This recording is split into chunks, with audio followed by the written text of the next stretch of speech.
please welcome Cassandra Clark to the stage now. She is our final speaker of the night, so please give it up to her.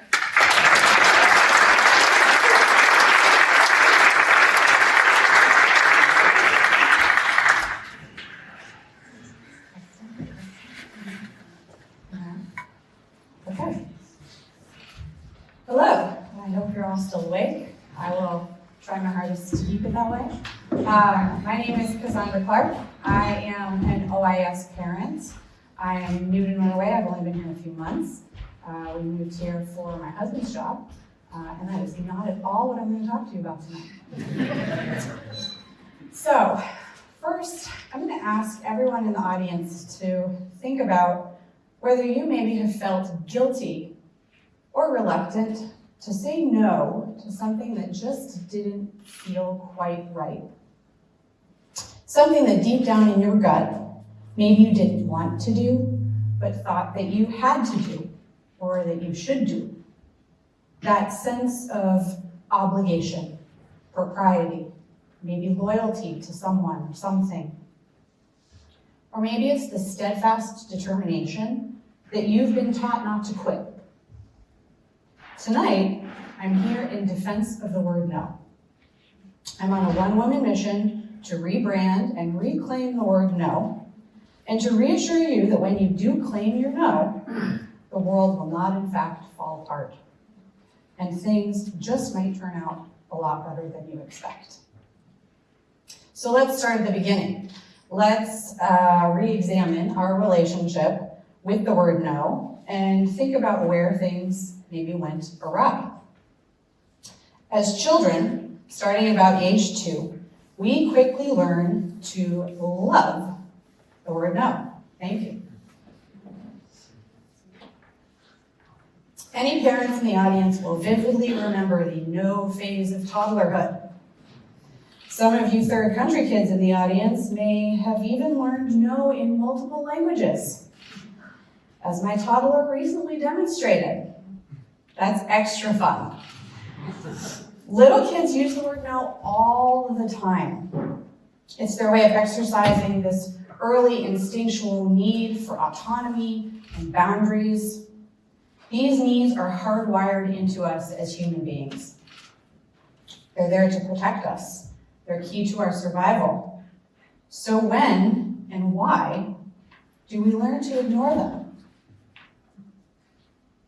Let's think about the parent of that toddler for a moment. The parent who is daily negotiating with a 2-year-old to wear hats and gloves in the middle of winter, to sleep when they are visibly overtired, to take medicine if they're sick, to eat something other than cheese sticks and yogurt. Parents tend to view the no phase as oppositional and difficult, maybe even as a behavioral challenge to be solved. We push our kids to share, to get along, to compromise. We're trying to teach them how to get along within the family unit, within their schools, and within society. But each time we do this, we slowly erode the child's autonomy. We teach them that no is not always an acceptable answer. So very early on, children learn to feel the push and pull between what the self needs or desires and what society demands of them. And by the time any of those toddlers are young adults, they might feel like their whole lives up to that point has been a series of instructions, imposed expectations, arguments, negotiations, and compromises. That inner voice has likely dwindled from a screaming no to a whimpering inner reluctance or indecision that goes unspoken. I remember feeling like I was on some predetermined track all my young life, with little control over what that path looked like. You go to school, and then you go to college, and then you get married and have kids, and so on and so forth. That was just the path. It felt like a treadmill that I was constantly running on and trying not to fall off of. Thankfully, our young adult years offer us the opportunity to reconnect with our inner autonomous selves and to reclaim our inner voices. Maybe we can even rediscover how to say no. For me, once I was out in the working world, I quickly realized that the only person who was going to say no on my behalf was me. I came to appreciate how important that was for my own autonomy and that boundaries were an important thing. I left college and I started working at a very intense law firm as a paralegal, working 60 to 80-hour weeks, subsisting on takeout and not sleeping very much. And I realized that if I didn't learn to say no, I was going to burn out very quickly.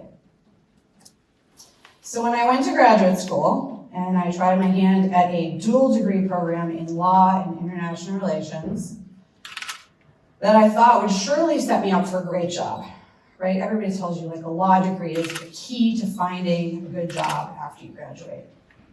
I faced a real dilemma because it turns out I hated law school. Like deeply, deeply abhorred everything about it. And I was rather terrible at it. I would study for hours and hours and barely pass my classes. I was miserable, and this was completely foreign to me because my whole life I had been a straight A student on that path, and I always knew what was next. And for the first time in my life, it just felt off. I went home at the semester break and I cried. I said, I don't want to go back. I don't want to keep doing it.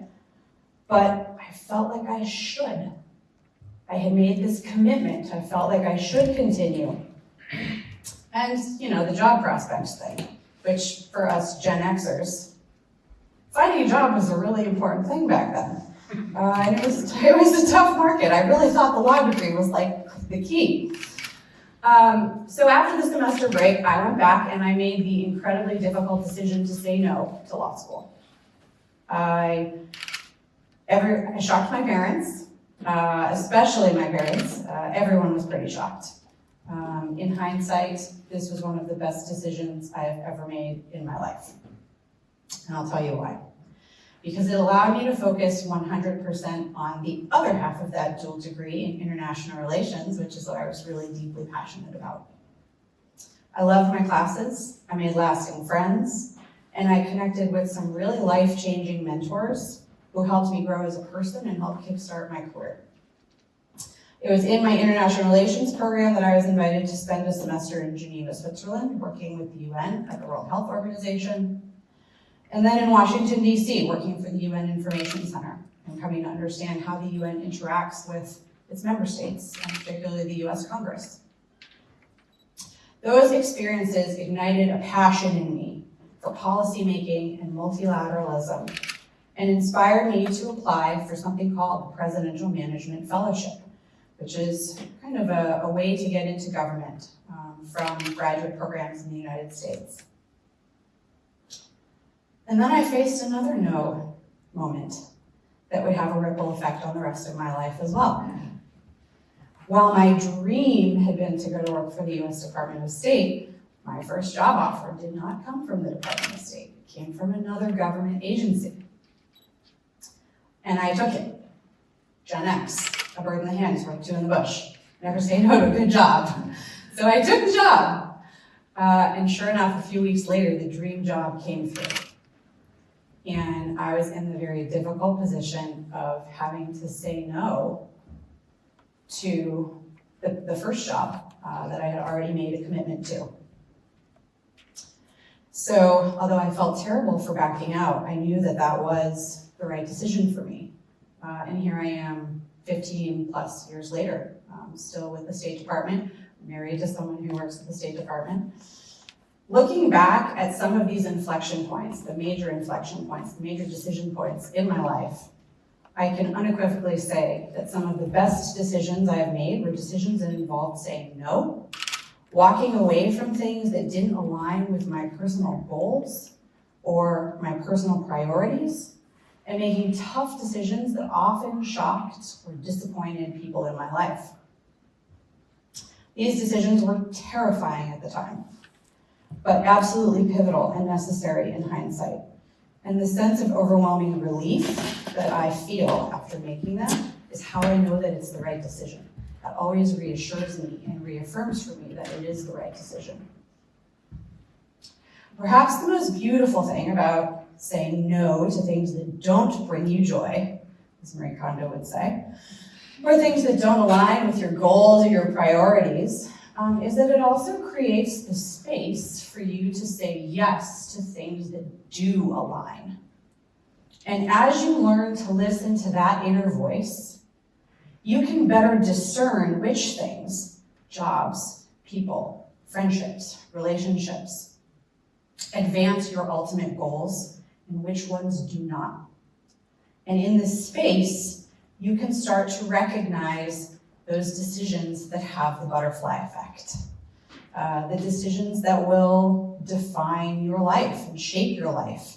And you will feel more and more empowered to make those decisions and own those decisions. In other words, learning to say no and knowing when it may be okay to walk away or even to quit might just be the key to your success and the catalyst for some unexpectedly wonderful twists and turns in your life. So, although I've largely failed on the audiovisual aspect of this assignment,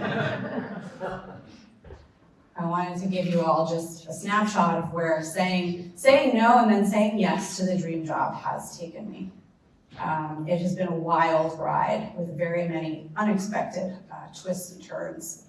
And I encourage you all to find your inner voice, find your inner no, and create the space to find your yes.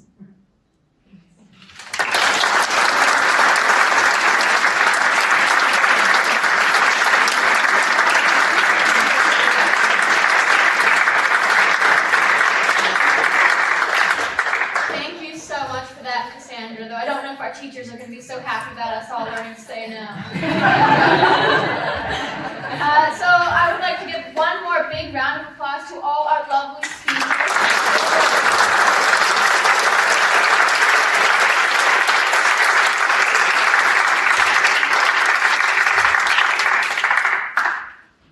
So this was the very first TEDx event at TEDxOslo Intl School, like I mentioned earlier. And we are also happy to have you here tonight and to have you experience this with us. So thank you so much for coming.